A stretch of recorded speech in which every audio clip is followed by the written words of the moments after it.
Kaya pala hindi mo maandar dahil puro lang ka. Dahan-dahan lang, huwag kang magmadali. So yun yung Baba kahit wala sa iyong mali.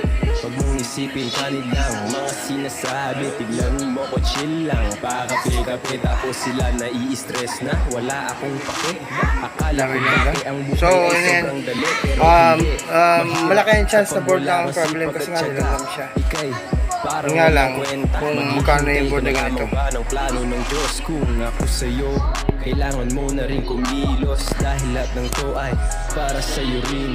Kung ako sa'yo, huwag kang tatamarin. Kilos lang ng kilos, gawa lang ng gawa. Lunukin mo lang lagi ang iyong kaba. Minsan na rin sa landas ko ay nawala. Pero Kaya puro langgam nito. Ito kasi yung IC na nagpapaandar ng motor. Ito yung inverter IC. So puro langgam yung ilalim niya. Yun, puro langgam.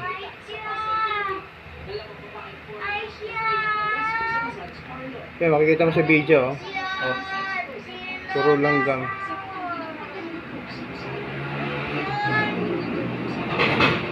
Ito kasi ibig sabihin shorted na yung IC na yan.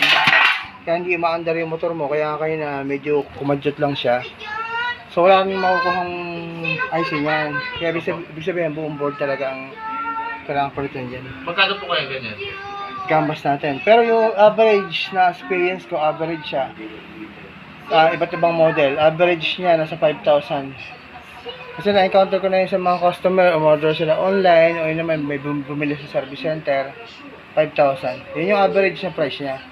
Pero depende rito, at depende rin sa mahahanapan mo ng board niya.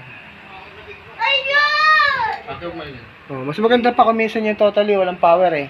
Pag walang power, nare-repair ko siya, itong power supply ang may problem. Pero kapag inverter IC ang may problem, ito yun. Wala naman ako makakuha niyan.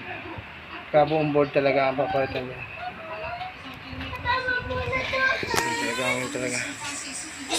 Yeah, langgam yan. So, kung napansin niyo na may gumagapang ng mga langgam na papunta sa kanya, yan dapat ano yun.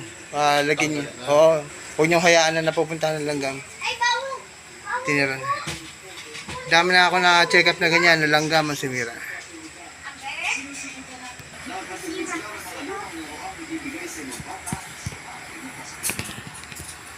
Dito, langgam dito.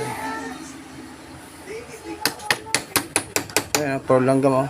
Nahuhulog oh.